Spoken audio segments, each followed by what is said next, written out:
আল্লাহ পাক বলেন, রে গোলাম, আমি আল্লাহ বান্দারে এত মায়া করি, তুলনা নাই। এজন্য আমি আল্লাহ কোন মুমিনদেরকে খাস করে তওবার পথে ডাক দেই নাই। আমার বান্দা ইহুদি হোক, খ্রিস্টান হোক, যে কোনো ধর্মেই থাকুক না কেন, আমি সবাইকেই তওবার পথে দাওয়াত দিলাম। ও গোলাম, চোখের পানি ছেড়ে তওবা করতে দেরি, গুনাহ মাফ হতে আর দেরি হবে না। या इलाही तू मेरा माबूद है, या इलाही तू मेरा माशूक है, या इलाही मुझसे मुझको दूर कर, ताकि देखो मुझ में तुझको एक नज़र।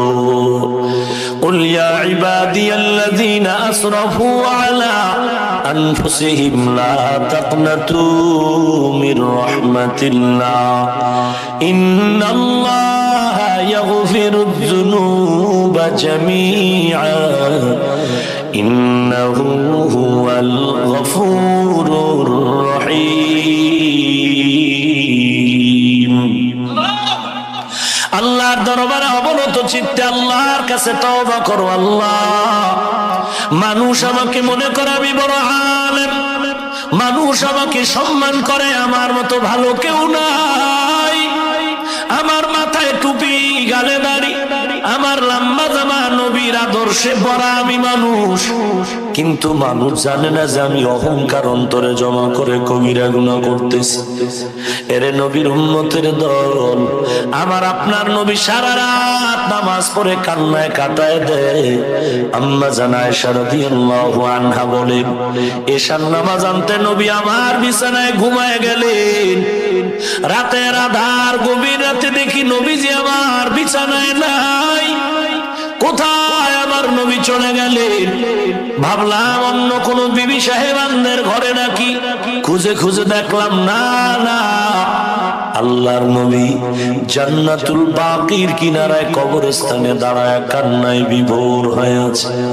উম্মতের গুনাহ ক্ষমা চায়, মসজিদে নববীর ভেতরে ইবাদতে সিজদায় পড়ে আছে।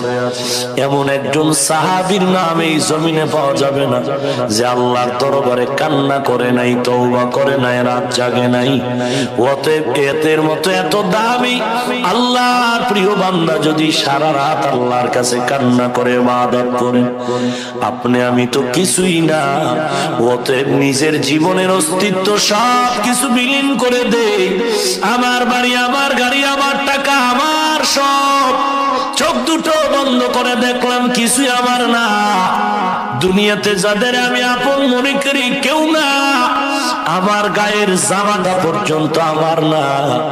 আল্লাহ যদি আজরাইল পাঠায় দেয়, আমার আপন জনেরা বেলেট দিয়া গায়ের জামা কাপড় কেটে রেখে দিবে, সাদা 3টা কাপড়ের বাসিন্দা বানায় কবরে পাঠায় দিবে।